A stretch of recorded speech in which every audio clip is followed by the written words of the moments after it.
Hello there guys, and welcome to another video on Sepa channel. Today's video is going to be about the infotainment menu that you have on the Vauxhall Corsa 2020.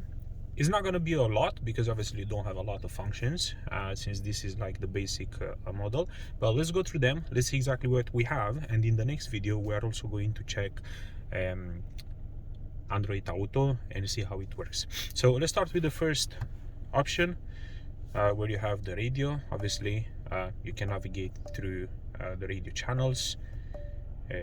If you want to, if you have the list, obviously you can scroll up and down, so if you want to have a bit of more of an overview and then choose. I mean, it's not too bad. I suppose the touch itself, it's quite responsive. I mean, I won't say it's the best, but it's not the worst either. And then yeah, some presets, options, then the options for the radio, and let's see what are the audio settings. Standard stuff, you can choose the bass, the medium, and the treble. Let's see the balance. Oh, the balance looks like it's quite similar to the one that Peugeot has, pretty much the same way of choosing where would you like the sound to come from. Let's just keep it in the middle. It's quite interesting, it's not bad. The sound itself, I suppose this will be the sound of the infotainment system itself. Yeah, let's keep it on low. And then for the voice, reading of messages, I'm wondering if it's reading the messages. That would be quite interesting to test. By the way, if you guys would like for us to test specifically this, we're gonna have a look and see how it works. And for ringtones, well, that's gonna be the volume of the ringtones. The second one will be the navigation. Obviously there is no navigation.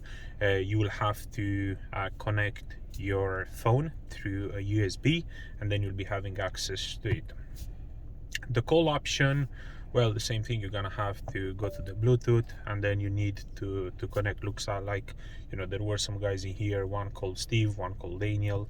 You know, if you want to delete it, you can delete from here. And then obviously if you want to look for a new device, press on search, activate your Bluetooth on your device. It's gonna search, and then you're just gonna have to connect it. I suppose connecting to the Bluetooth is quite self-explanatory as well. The other options, well, you really have only SMS, which is gonna show when you're going to be connected through the Bluetooth. You'll be able to pick up your SMS text messages, and then photos. Let's see in photo gallery, anything? Nothing. Maybe if you have like an USB connected for music and stuff, that would be interesting. Let's see what telephone. Yeah, so you only have Bluetooth, which kind of makes sense. Okay, let's see what else. And the driving functions, automatic headlamp dipping, and it says optimize the lighting from the headlamps crossing to the bends in the road and the speed of the vehicle. I mean, the animation, it's kind of telling you what it does, which is interesting. So this is on. Under inflation initialization, spelled wrong, but that's fine. So obviously after you checked all of the wheels and make sure they're all inflated at the right pressure, and then you're gonna have to kind of reset them, I suppose, from somewhere.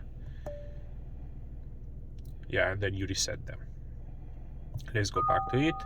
Traction control, I'm a bit reluctant about the traction control thing because I don't know how much traction control this car can have, but it says limits wheel skid to maintain good traction, reactivation above a certain speed. I mean, if it's here, most probably it works. I don't know, man. Until it has like some sort of an option where it will allocate different, you know, different traction power and stuff per wheel, then I don't think this is actually working. But you know, if it's here, it's here. And the check wheel pressure, it's okay. It's showing for all of the 4 wheels, and that is great. Well, looks like the service is overdue, so we know it does that. Let's see, vehicle settings. Vehicle settings, you have 3 options. Let's go for headlights. Welcome headlight on. Yep. Guide me home light. So the guide me home light is, it stays on, and then you should be able to set it up as well for a certain amount of time. I have on mine for like 3 minutes or something like that on the Peugeot. On this one looks like you can choose between 15 seconds, 30 seconds, or 60 seconds. It's good to have it, especially if you have like a driveway in the front of the house. Therefore, you know, it's kind of just gonna guide you home. It does exactly what it says. And welcome light, what do you have here? Oh, so the same thing, kind of. Okay, that makes sense. Let's see. Comfort. Unlocking driver only. Right, so if you want to be able to unlock just the driver's door when you're unlocking it from the remote. Second one, unlock boot only, it's on as well. Rear wiper in reverse. It does it automatically, what's the deal? Enables automatic activation of rear wiper in reverse gear if the front wiper is on. Well, that's actually a cool settings, I would say, because, you know, sometimes, you know, that's not gonna be the first thing you're gonna think, I suppose. Yeah, let's see. Unlock boot only. Allows only the boot to be unlocked when the remote control button is pressed. Well, there is a button like that there. Okay. And unlocking driver only, well, I guess that's it. Allows only the driver's door to be unlocked by the remote control.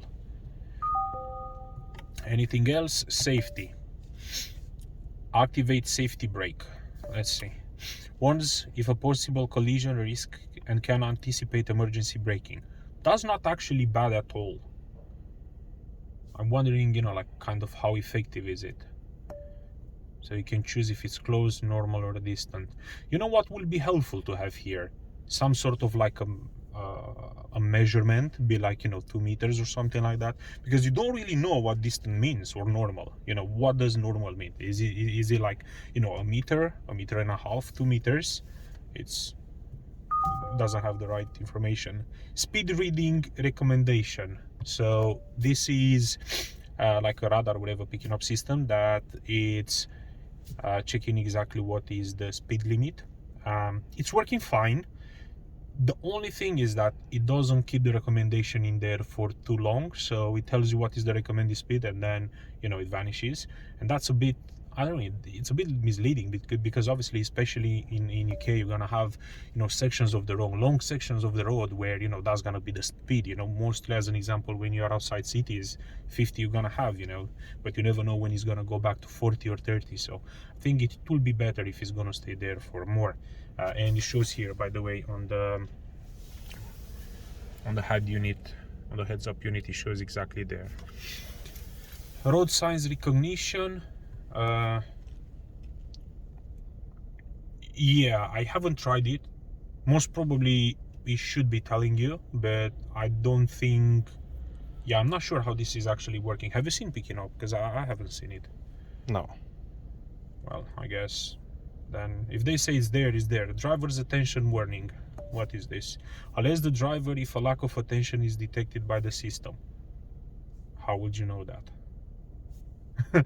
Like, how would you know? I mean, I'll understand if you'll have all fancy systems, radar system, I don't know, something inside, but how else would you know? Activate safety brake. Yeah, I guess that's it. That's about it. Obviously, you're gonna have the volume here, and then if you wanna turn it off or on the volume, and that's about it. The next what we're gonna check will be the navigation on the next video. I'll see you guys there. Bye now.